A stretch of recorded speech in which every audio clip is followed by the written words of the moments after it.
And then they told me I was winning an award. They were like, he's got this box. You're being honored with like a lifetime achievement award. Now I was like getting kind of embarrassed. I was like, oh my gosh, lifetime achievement. This sounds serious. And they like hand me this wooden box and I open it and there's like 3 or 4 perfectly placed and like Tetris Smirnoff ice bottles. And I like it took me a second, if I'm being honest. I was like, did you just ice me?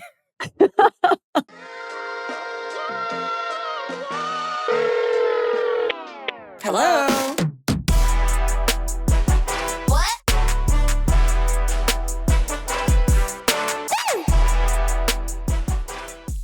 What's up, everyone? Happy holidays and welcome to another episode of BFFR. Make sure you're following at BFFR Show on all socials and hit that subscribe button on YouTube, Apple, Spotify, wherever you get your podcasts. Before we jump in, this is our last guest episode of the season. Don't worry, there will be an episode next week, but this is our last guest. So, who gets the honors? An absolute legend, two-time Women's World Cup champion, an Olympic gold medalist, one of the greatest goalkeepers to ever put on the U.S. Women's National Team jersey. She's third all-time in appearances, wins, and shutouts. She was the 2024 U.S. Soccer Player of the Year. She also won Goal of the Week in this NWSL season.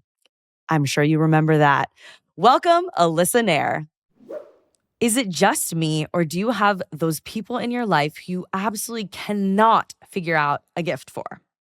Some people are easy. You grab a candle, done. That's me. But others, I swear it's impossible. That's where Macy's has you covered. Their personal stylist can help you come up with gift ideas when your brain is just blank. Sometimes I know exactly what to get Lucas, and other times I'm staring at my phone, scrolling like, what does this guy even want? What does he need? Macy's personal stylists are basically your own gift guides. They know the brands, the trends, all the little things that make a present feel thoughtful, and they'll help you narrow it down fast.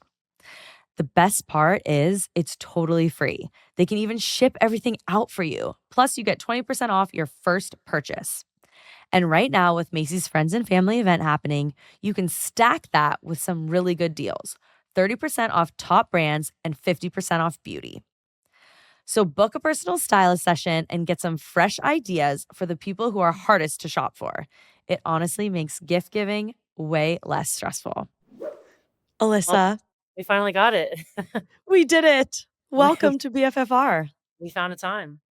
We found a time. Thank you so much. I've been so excited for this for multiple reasons, but I was actually nervous you would change your mind after the prank I pulled over championship weekend. Oh gosh, I haven't even heard of anybody icing anything since we did it to Tierna on her 21st birthday. I definitely haven't iced anyone since college, but it gave me quite a thrill. I might bring it back. But yeah, honestly, I think we should bring icing back. Maybe it should be like the new thing we do to rookies. It's like harmless Yes, fun, you know? It's like not really hazing, but it's like welcome to the league, you know? It's like it's easy. it was definitely a part of our growth as humans and players, I would say, in our college eras. So why not keep it going? I forgot how gross they are though, if I'm being honest. I cannot say that it went down smoothly. Yeah, this is probably not going to be a good advertisement for Smirnoff Ice. However, I keep thinking about the weekend, and whenever I saw Alyssa, she pulled the middle finger at me. Wait. From Friday night through Saturday, the whole day before the game, after the game, and I felt like if that had been recorded, it would be one of those videos where it's like you're just flipping me off everywhere, and it's like you're probably wondering how I got here, and then it's like da na na na na, and it shows me icing you. Go back Um, 48 hours prior and see what happens. Yes, maybe you can share what happened on that fateful red carpet. Fateful red carpet. So the issue was I don't like going on red carpets. So I thought I was being sly and I like skirted around. Like I said a quick hi and then I like skirted around all the cameras, like and went right inside. Like red carpets aren't really my thing. And then I don't remember who came in. Somebody came in to get me and they were like, hey, Alyssa, like can you please come back outside? Allie, like, she really needs to talk to you, like, she's been waiting for you all night, like, I she didn't even know this part. she had no, she was like, she has something to give you, like, she, like, really needs to see you. So, like, "I'm so sorry to do this, but, like, you gotta come back outside." And I was like, "Oh, okay," like, "I don't wanna take any picture," like, whatever.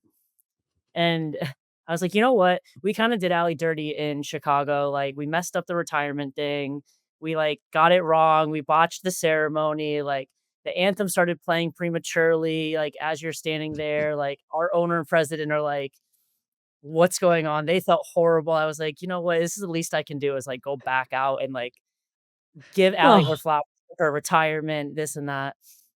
And then they told me I was winning an award. They were like, "Allie has she's got this box. You're being honored with, like, a lifetime achievement award." And I was like now I was, like, getting kind of embarrassed. I was like, "Oh my gosh, lifetime achievement. This sounds serious." And they, like, hand me this wooden box, and I open it, and there's, like, 3 or 4 perfectly placed and, like, Tetris Smirnoff Ice bottles, and it took me a second, if I'm being honest. I was like and I just I looked up at you and I go, "Did you just ice me?" Oh my god, it was so funny, and then, I had to play along, I had to do it. I had to do it. you took it like a champ. I was very impressed. So, I didn't know any of that backstory until right now. I was when we were coming up with this joke. So, this is Duda's fault because Duda, who we had on 2 episodes ago, Duda, when I interviewed her on the red carpet for the Just Women Sports Party a year ago at the Okay. championship weekend in Kansas City, she pulled out a fireball. So Oh, on the spot, then we were doing Fireball. So I was thinking, how can I get her back? But it has to be kind of a surprise. And so we thought about icing. So we were thinking of who would be really cool people to ice. And your name was brought up immediately. Like, she's super fun. She's going to be so into it and she'll definitely do it. And as this is going on, I'm like, oh my gosh, what have I gotten myself into? And then your reaction was so perfect and you actually did it. But well, then I did get the middle finger for the rest of the weekend. I I can will good prank, but you're gonna hear about it. I I will add that I felt so guilty and I felt like I had to redeem myself and, Just Women Sports. So I told you inside the party, Uh-huh. don't leave. There's a spectacular surprise musical Yes, guest yes, coming. you did, And and I I'm was like, I think, I'm a year older than you, but we're similar in age. I'm like, I'm pretty sure this is like a millennial's dream. And you were like getting excited about it. For the next 60 minutes, I was sweating thinking, okay, now I've made her drink a Smirnoff Ice. I actually have no idea if Kesha will be someone that impresses Alyssa Naeher. But run the tape. We do have oh god. video of your reaction here.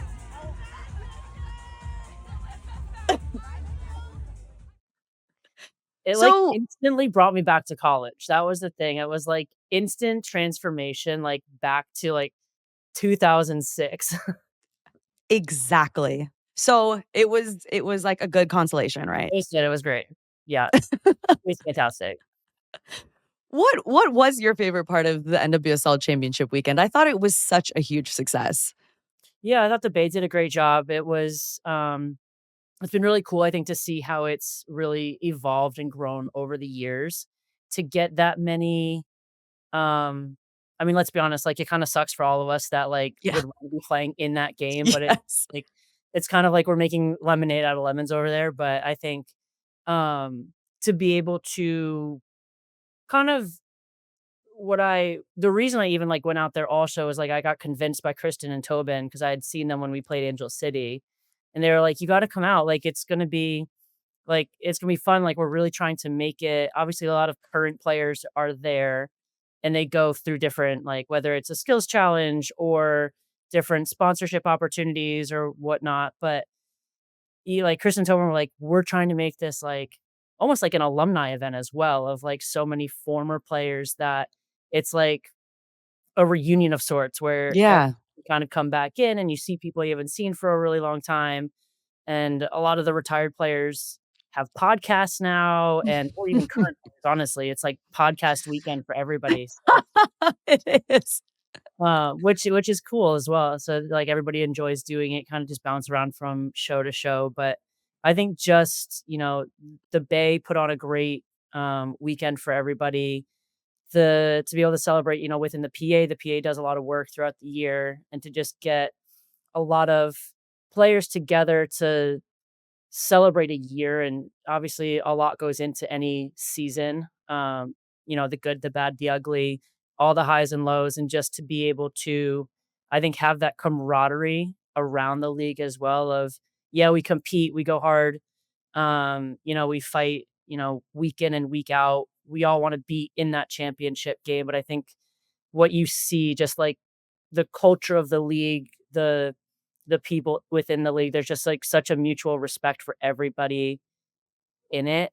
And I think to be able to have those moments to, have everyone come together, whether it's current players, teammates, players that you played with that now play for other teams that you don't get to see on a regular basis. Yeah, And a lot exactly.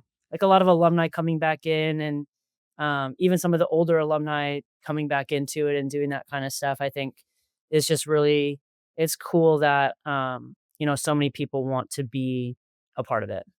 It is such a community, Yeah. and that culture of community was so strong at the championship weekend, like you're mentioning, and it's something that I definitely felt gave me kind of hope, and it brought me a lot of comfort, especially having just retired, and, I'm looking at this huge abyss in the next chapter and realizing that we're all still in it together and supporting each other, and not just us as retired players, but the players who came before us, generations before us, and then we still have these relationships with the players who do play, and I it is a funny one because I think when you're a current player, you're like, "I'm only gonna go to this if, like, my friend really asked me to or if I'm getting paid," because it 100%, sucks, or it both. You sucks. kind of need both. Yes, exactly, But it's like, exactly. I found it so funny too because, like, even throughout the weekend, it's like one of those awkward things, like, especially those of us who have been in the league a long time, you feel like you know each other, but you've never, like, actually officially met, so then there's always this, like, awkward thing at the beginning, like, do you say, like, "Hi, my name's Alyssa. Hi, my name's Al." Yeah, yeah. Never, like, officially, but, like, through the last 15 years or, like, 5, 10, 15, it's like you play against everybody, you see people on a regular basis, it's like, I know you know me. Like, are we gonna do this introduction thing, or are we just gonna, like, act like we're old friends and move on with our lives? Oh my gosh, you're so right. Okay, thinking about the carpet and how you said you kind of stay out of the spotlight. I think you're kind of known for that. But over this past year with announcing your retirement and you did get your flowers and a retirement celebration, you had your family there. First, have you always been kind of just obviously you're very humble, but you take it to an extent where you're not trying to, take any attention at all. So have you always been like that? And then off the back of that, how was that like then when you did get a lot of attention as you of course deserved when you announced your retirement from the national team? Yes, I have always been, this way. I think growing up with a twin is, Mhm. I think there's very much, like, we we're very similar in a lot of ways. Like, sometimes I forget how much, like, all of a sudden then I see her talk and, like, we have the same mannerisms, we have the same, like, I hear myself give an interview and I'm like, "Oh, why is Amanda talking? Like, who is that?" What? And it's like, but, my voice sounds different in my head, so it, like, obviously Yeah. hear it out loud, but I think then personality-wise, we are, like, so polar opposite sides of the spectrum. Oh. She is the life of the party, she's the social butterfly, and I certainly can get to that. You ask Lynn all this, like, I can get to that point, but it takes a lot longer to get, like, comfortable with people, but, um, I think, I was also always grateful that she did have that personality because it was something that always came naturally for her, and it was more comfortable for me to be in the background, to be, less noticeable, so it worked, and I think that's where, like, even within the national team for so long, I was always grateful for, like, having such big personalities around because they end up taking on such a load in a different way that then allows me to be me, allows me to have that ability to kind of sit back and not have to get thrust into things. Um, so it's definitely always been a big part of my personality, but I will say to have the opportunity to celebrate a retirement with so many people was I did fight it for a little bit, didn't wanna do it. I Um, heard. I get so awkward in doing stuff and, like, it's you know, but it ended up being, even when it was in the Netherlands last year during the actual game, just the way the team treated me in that week while we were, in London in, the Netherlands was I think it was really special for me to kinda get to I think sometimes we get so caught up in our day to day and what we're doing that it was very special for me to hear that I've been able to have a positive impact on people around me. And I think that's what, people will tell you all the time, like, they won't remember you for what you've done, like, on a field in this world, but they'll remember how you treat them. They'll remember who you are as a person.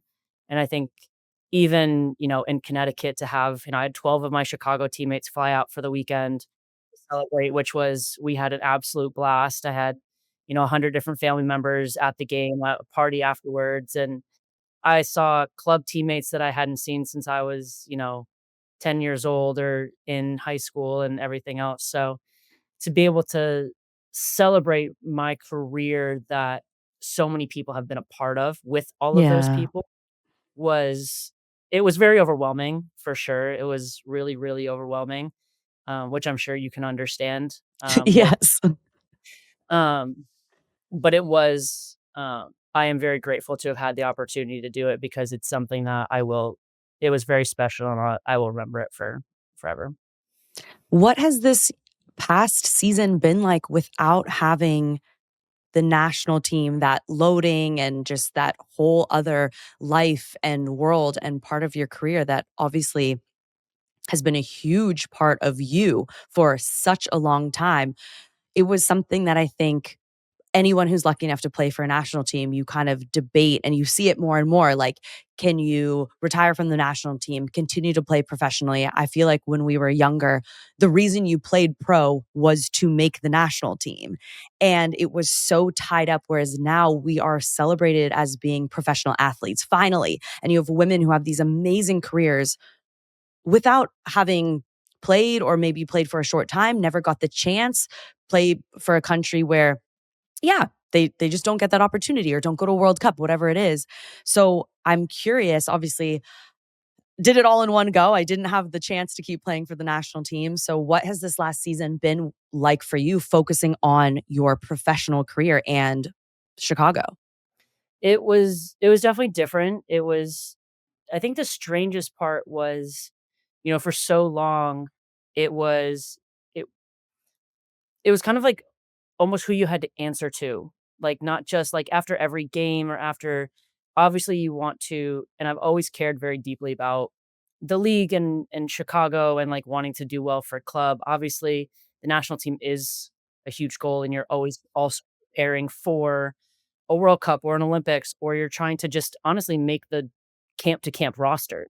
I think that's, um something that you're always just like, "I gotta get called in the next camp, I gotta make the next camp," and you're waiting for that email, but it's the hard part is you've got when you go into any sort of even if it's a slump or just one bad game, it's, "Okay, that sucks, I let my team down or that was hard for my team." I'm gonna have to go back and watch film with my goalkeeper coaches or my, coaches with our defenders and, like, sort out some problems. But then you also have to get a call from the national team that's like, "Hey, what's going on?" Like, "We saw the Yeah. goals, like, what's" like, and you're like, like, you there's always, like it counts twice in a lot of Yeah. and I think there's a lot of s stress or added stress that comes with that because whether even if the World Cup is a year away, the goal is to make the next camp because unless camp, you don't stand much like it's sequential, like, you can't just look to the World Cup, it's like, no, you gotta set the groundwork in each camp, so it's important to be keeping that in mind, but, um, I think that this was a unique challenge because there was so much also that was happening in Chicago this year in terms of changes and we went through 4 coaches and a lot of Yeah. different changes within just organization and the team that, um, I didn't even really have that much extra, like, free time necessarily because there was just so much happening here in the Yeah. city, and within the organization that I think part of me is grateful that I wasn't with the national team in that time, Mhm. able to give that much more of my time and energy and focus to trying to do what I could for the team here in a very, very challenging season, for the team, and it was I think that ended up being probably a blessing in disguise as well of being able to solely focus on what we were doing, and, I mean, this was not a normal year. This was not normal changes, this is not like this was uncharted ground for myself in any part of my career, so to be able to and just be physically present instead of being, flying all over the place and just being able to be kind of, like, here on the ground and at least doing what I could to try to solve problems and right the ship and everything like that. What do you see when you think of the future with Chicago, with your professional career? How is your body? What are you looking ahead towards for 2026? It's always, like I feel like this time of, like, the 2 weeks postseason, it always ends up being that, like, evaluation period. You kind of do Yeah. it, like you send the car into the body shop, and you're like, "Okay, check it all out and, like, see where we're at." Can they give it back or are they like it's Yeah. totaled? Exactly, you're getting the maintenance report back.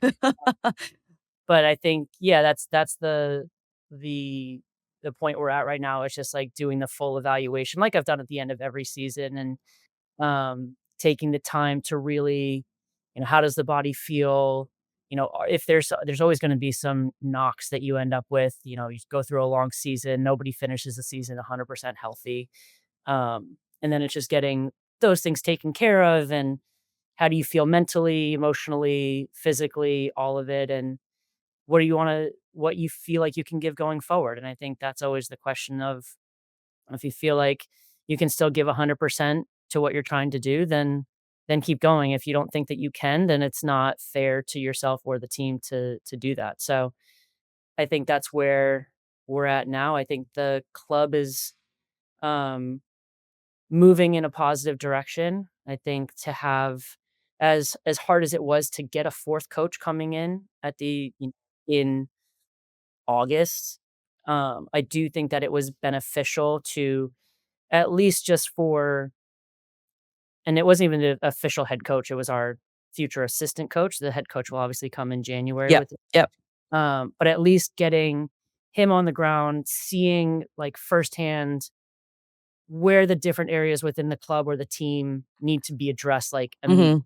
to help, like, make immediate changes. And also just for players with, whether it's free agents or even players under contract, like, it's important to take that as, like, as you got an 8-week free evaluation period essentially. Yeah. See, Yeah. like, do I fit in with what the direction of this coaching staff is looking for? Do I fit their system? Do I fit their style? Do they see value in what I bring to their style?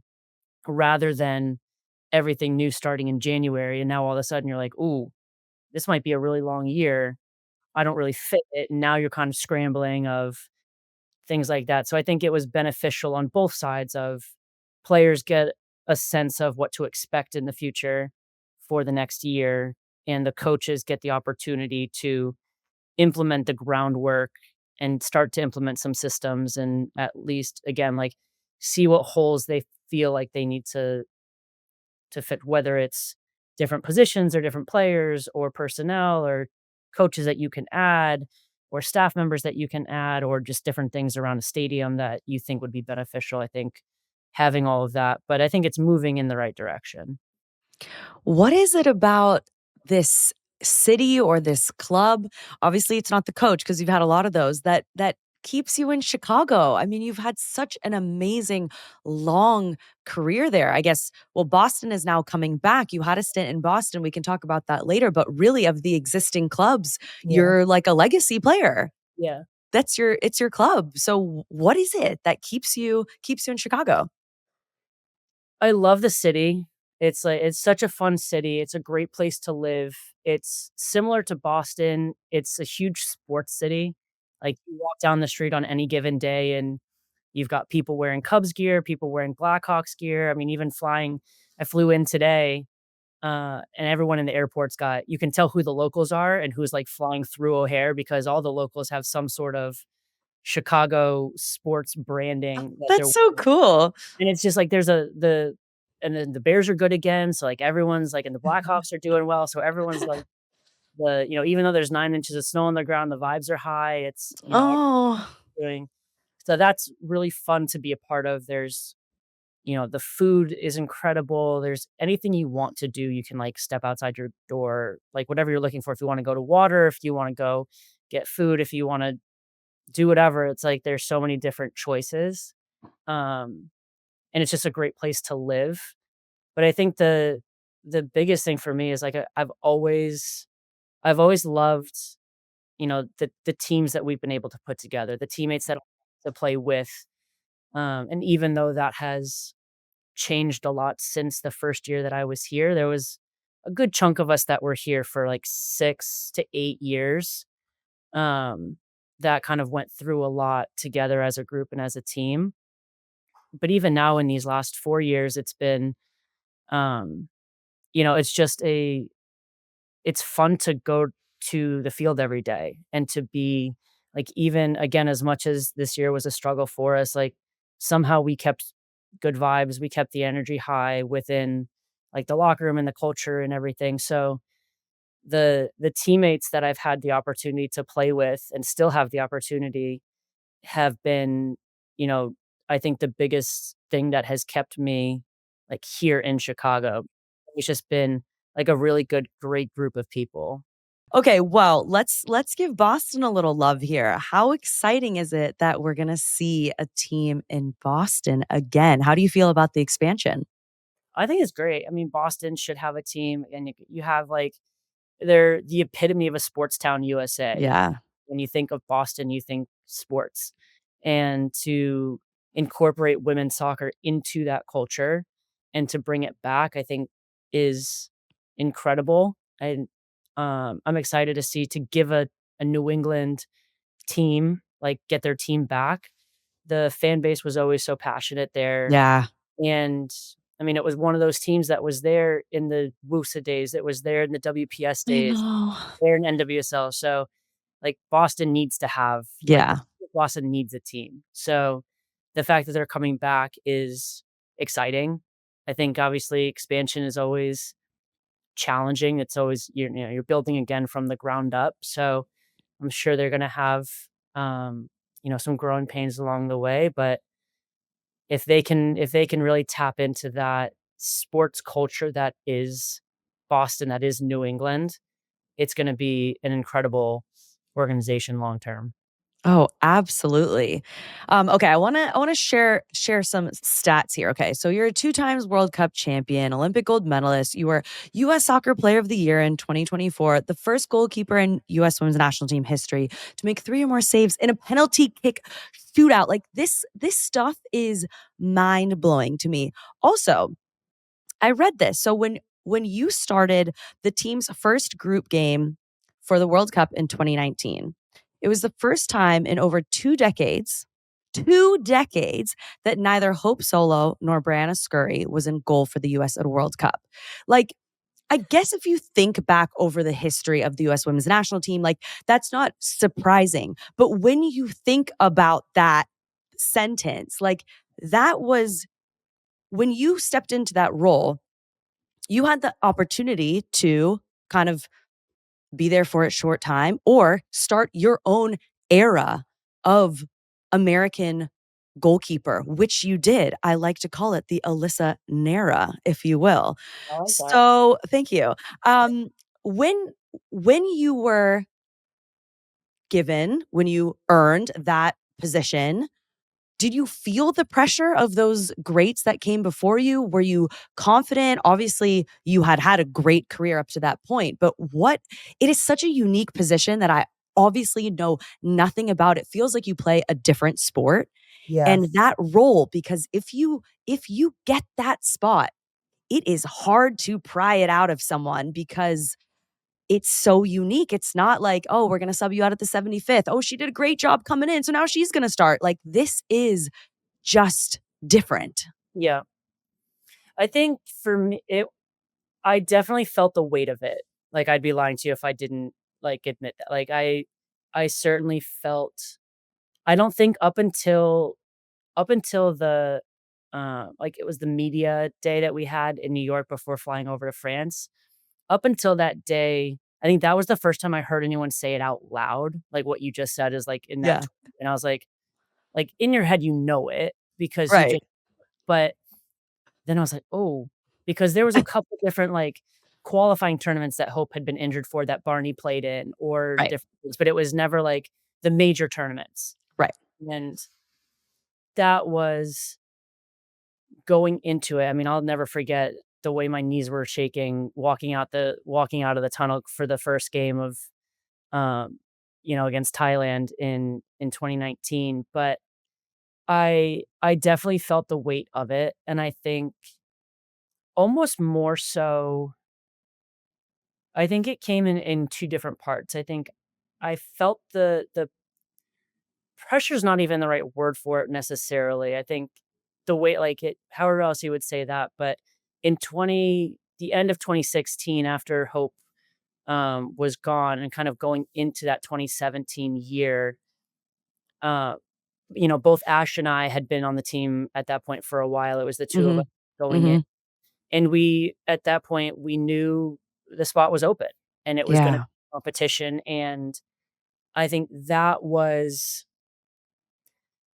the hard part at the beginning was not trying to focus on the competition of it and trying so hard and taking all of my energy to focus selfishly, like, only on myself and not worry about what Ash was doing, not worry about what AD was doing, not worry about, what other goalkeepers were in the mix because the it's almost like when you have a horse, like, you gotta keep your blinders on because the second you Yeah. start to just be like, "Ooh, she did that really well. Now I have to do something really well," or like, "Oh, she made a mistake. Okay, I can breathe. I'm, like, I now get to Wow. Yeah.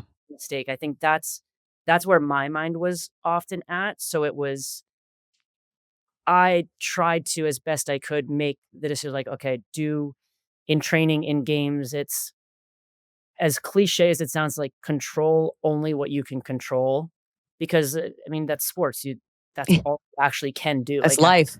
that is like so I think even and I will say that I am grateful to I know that there was obviously a lot going on in that time, but there were probably multiple times that Jill could have, kinda pulled the plug on it and, been like, "You know what? She's" I remember clearly the game we played against Brazil in the Tournament of Nations, and I think it was 2017 or 2018, and it was that crazy 4-3 game that we won. I was like, "My career's done." I basically threw the ball into the back of the net, and we had this crazy comeback, but I was like, "That's it." I made a mistake. I opened the door to somebody else. And where I am grateful for in remembering back and what I've tried to also now help and teach not teach necessarily, but relay to some of these goalkeepers now coming in is what I didn't realize in those moments that now I do is what I was able to do in kind of the 5 or 6 years when I wasn't playing, when I was one of the backups, when I was on the team. What I realized after the fact is what I did in those years, earning the respect and trust of my teammates allowed allowed them to have confidence in me when I did get on the field. So, Mhm. did make a mistake when I did because we all make mistakes, like, that's part of Yeah. the game, that's all normal, and instead of like, in my mind, the world was crumbling because I just made this horrible mistake, and what I learned is, like, in their minds, they're like, "We've seen you make that save, we've seen you complete that pass, we've seen you do that one, you know, 100,000 times," Yeah. So it was they're like, "We're good. We didn't lose confidence. We didn't lose trust in you." And that kind of helped continue to be like, "Oh, Like, we're good. Like, there's not that you guys have my back. Yeah. And was that was huge going into 2019 for me, was knowing I heard all the pundits, I heard all the, she's the weak link, she's the biggest question mark. The US is this is the best team the US has ever had, blah, blah, blah. But, we don't know about the goalkeeper and this could be the Achilles heel. And it was like, I mean, I never turned my phone off airplane mode the whole time I was in France. Like, it was like, I just went into just be with the team, be with like my family.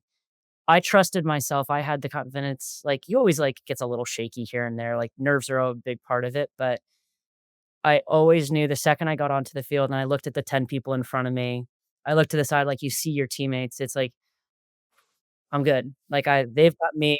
They're like, all I have to do is my job. Like, that is what is asked of me. And that, like, remembering that and, like, telling myself that over and over was what allowed the knees to stop shaking, like, in those moments of, "You've been here before, you've trained for this, you're ready for this."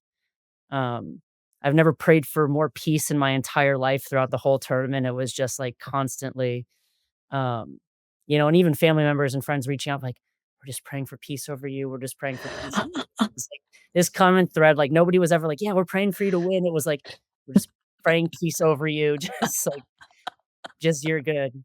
Um, and I felt it, and it was like I felt like somebody who is just a naturally very anxious person, I felt very at peace throughout the whole tournament, which was, like, almost an eerie feeling. I was like, "What is this peacefulness that has, like, come over?" But I think it's, um yeah, I mean, it's to be able to go into those tournaments and feel like that was incredible.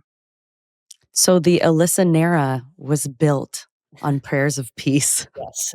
I love that. 100%.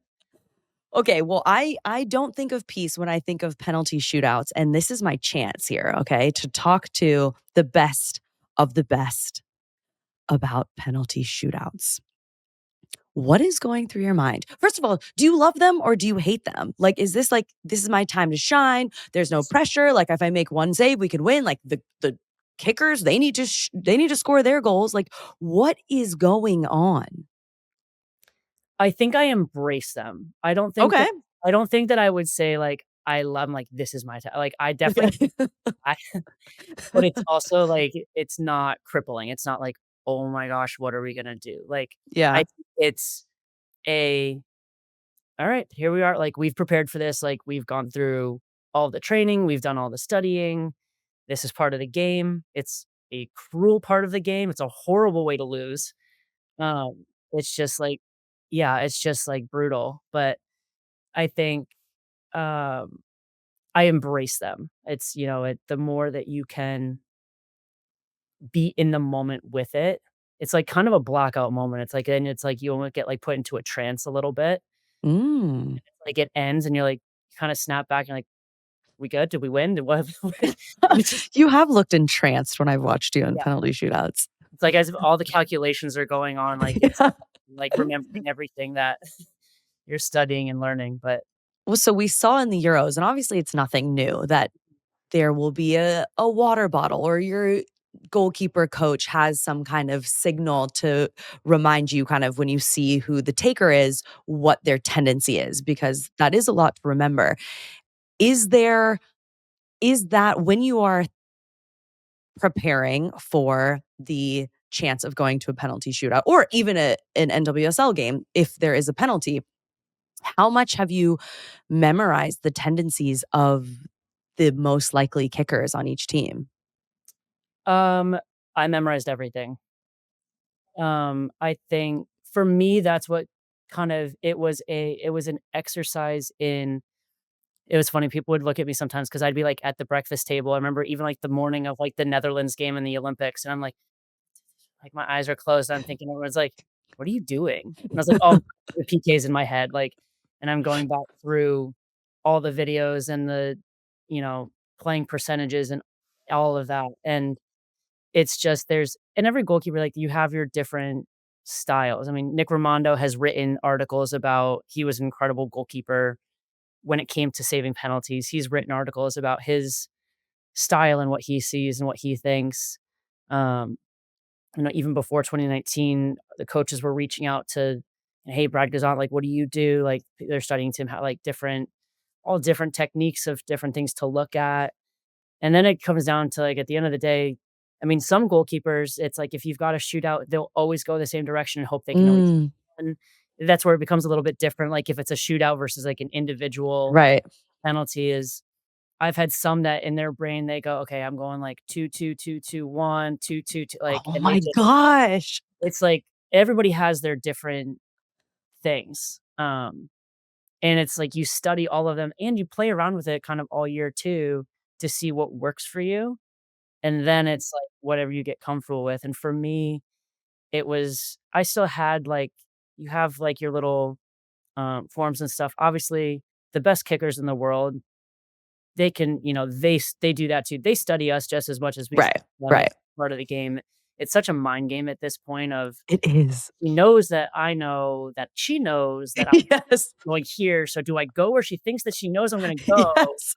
Or is it like God. so there's I mean, it's then it just comes down to the execution of it, but I never wanted to have to have that, like, moment of panic of, like, "Oh my gosh, where's my thing?" Like, I need to look at it, like, I forget.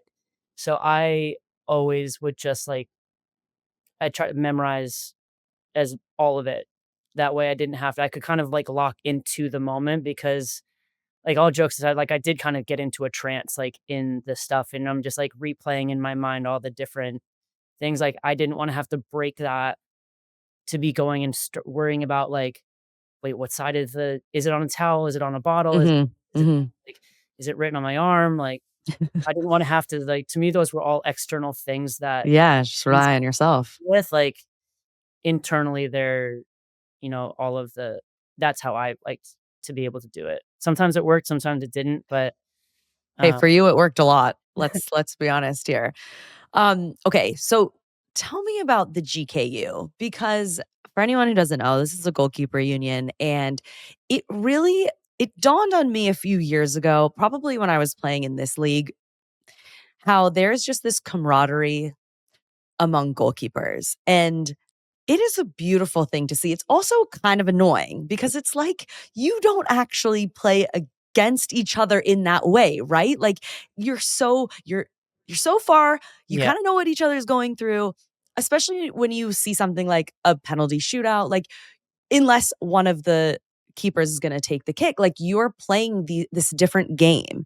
So do you really feel that? I see it not only with the players but also the goalkeeper coaches, yeah, like there is just this bond and there's yeah, community within the community that a lot of us will never be a part of, and that is the GKU.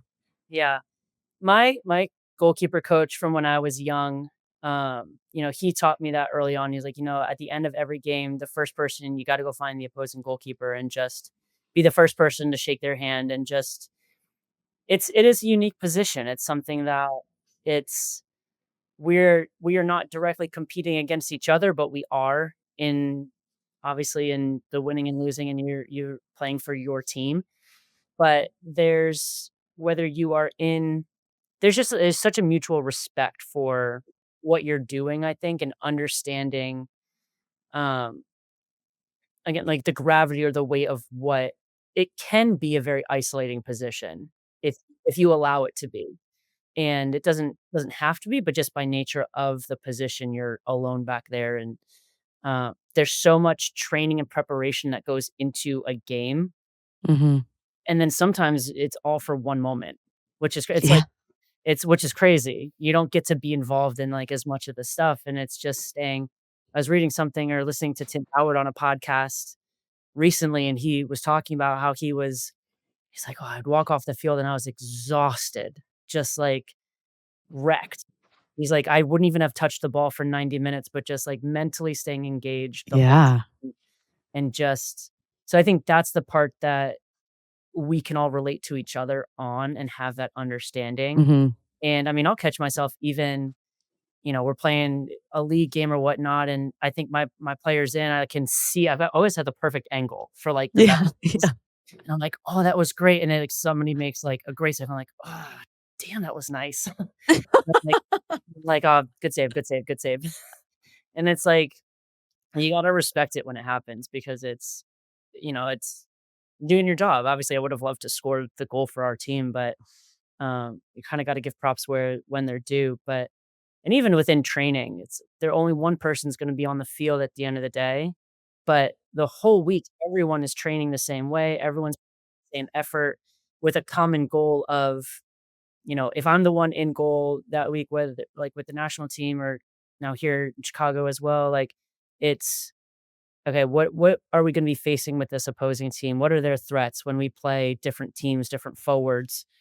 And it's our job as goalkeepers to also be training partners and what that looks like and being obviously you're always the interesting dynamic is you're always competing because everybody wants to be on the field. You want to have that opportunity to play, but there's also that recognition of like, okay, if it's not me, like I still want to win. I need her Yeah, yeah. for, and what can I do to help prepare her best to perform?